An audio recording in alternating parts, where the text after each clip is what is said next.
At this point, I think we're all running with some serious speculation about Light No Fire and its connection to No Man's Sky, as it seems pretty obvious that there are some visual cues suggesting just that.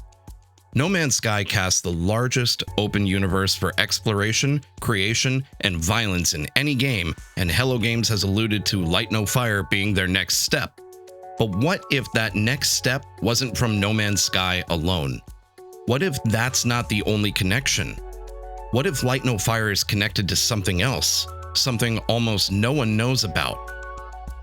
Could there be a massively connected story that runs through each game and reflects on themes from our own lives? I believe I found a common thread, and I want to know what you think, so bear with me, this is a wild ride. A lot of the speculation around the connection between Light No Fire has to do with the imagery used in the trailer. There are bits that look to be pulled directly out of No Man's Sky. The obvious ones are the similarities to Atlas, the use of stabs, the terrain, floaty box-like things that look like navigation data, sky bases, giant behemoth Atlas-like imagery built into what look like major game moments, and the giant spherical red symbol that looks like Atlas 2.0. You know, the obvious stuff. But what if I positioned that there was something else that might be just as closely linked to this, if not more? No Man's Sky is not Hello Games' only game. There is another. Hello Games created a not so well-known game that deals with a lot of similar themes, especially heavily drawing on the period of existence in the period between life and death, and it deals with fire explicitly. That's right, if you're not familiar, the game I'm talking about is The Last Campfire. In this game, the player portrays something called an ember, and takes it upon themselves to restore hope to those in the world between worlds. A place where those that pass on seemingly go and can never die, but can be trapped for perhaps an eternity should they not figure out how to move on. Does it sound familiar? Almost like the world of Glass? And it gets better. The player is often referred to as a traveler, and one of few that is searching for meaning and looking for their way home. The protagonist brings the flames of hope back to the forlorn, those that have lost their way in this in-between world, and helps them to move on and find their way out of this area. I won't spoil any of the game, you should really play it, but information is delivered to the player in a very unique way, and it's identical to how No Man's Sky does it. When a subject of import is mentioned, it's usually highlighted in a color. And like in No Man's Sky, they love to use red, blue, violet, and greens to illustrate connections. Also, just like in No Man's Sky, red is really important to the overall story at play. So where's the actual comparison? Well, both games deal heavily with death, and death specifically. In No Man's Sky, the player doesn't appear until the Atlas is in its own death throes and seeks to understand the origin of the universe, and can choose to aid the Atlas or others who may usurp its power. There is a massive amount of lore centered around a world between worlds, a world of glass where things go and cannot die, but are trapped there, and until recently, no one had come back. If you're uncertain as to what I'm referring to, the autophage lore right now is suggestive of sentient beings finding a way out of the world of glass and possibly even surviving the fall of Atlas, or finding a new life and possibly moving on. Creation of life is another major theme, as both Atlas and the Void Mother, aka Korvax Prime, are both seemingly after the same goal, which is to create actual life of their own. In The Last Campfire, death is the reason the player is in this world. They have passed on and are seeking to move to the next phase, but this area is a bit tricky to navigate, and many who have come before have simply lost their hope and given up, resigning themselves to exist here forever.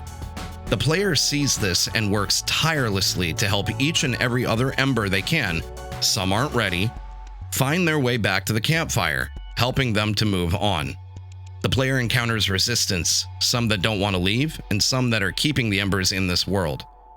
I can't help but see the obvious metaphor that this game is. It's a way of expressing the emotions of death and acceptance and embracing the fear of the unknown. It's the epitome of exploration and the risks that come with it. This game is a very powerful metaphor, and it got me thinking, so is No Man's Sky. At the core of each is the same expression of plunging into the darkness to see what's there and shed some light on something that hasn't been experienced yet. We spend a lot of time uncovering Artemis's storyline and helping them to move where we think it's best for them, all while realizing we have a finite time left ourselves and ultimately won't survive due to only existing while Atlas does. The main character in Last Campfire spends time in the next phase, moving through it themselves and understanding the emotional intricacies of themselves and others as they are already after the point of living, almost like what Artemis might be going through, as well as anyone in the realm of glass. Uncertainty, fear, anxiety, reluctance, anger, frustration, acceptance, etc. It was this point that led me to realize that No Man's Sky and The Last Campfire might both be part of the same story, but not in the way you might think. I'm not suggesting that No Man's Sky happens and then The Last Campfire is the sequel or prequel, but I also am, and here's how. What I'm suggesting is that the ideas and emotions of No Man's Sky and The Last Campfire are directly related, and they will feed right into Light No Fire.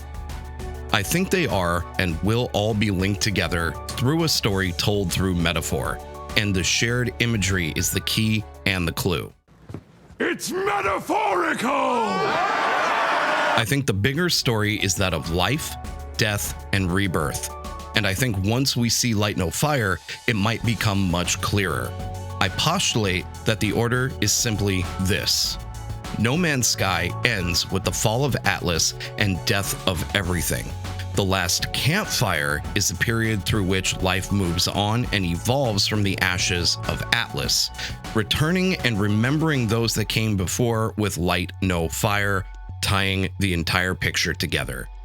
I believe Light No Fire will be a story based on the successful creation of life by both Atlas and the Void Mother, represented in both games metaphorically, and Light No Fire will be the next phase of actual life. So, to sum it all up, I believe that No Man's Sky represents life, The Last Campfire represents death, and Light No Fire represents rebirth. Now, I'm fully prepared to be totally wrong on this, but I kind of love this theory, and I saw a lot of parallels while playing through The Last Campfire. In all fairness, it's by the same developer, so it's entirely possible to read way too far into things and that they've just created another game with deep connections to us as humans. But I really want to be right. This is my current take, and I'm sure it's going to change and evolve as more information comes out. But I'd love to hear your thoughts and theories in the comments, so please leave me something and let's get a conversation going, because speculation is a ton of fun and we love this stuff, right? Also, I'm live doing all kinds of things, No Man's Sky related and other space exploration shenanigans every single day, so swing by and we can talk about that too. I would love to hear from you. Thank you so much for getting to the end of this video. That means a ton. If you haven't already, please make sure to like the video and subscribe to the channel to see more stuff like this. And if you've done that already, you know what kind of a legend you are. I love you guys. Thanks again, and I'll see you in chat, or I'll see you in the next video.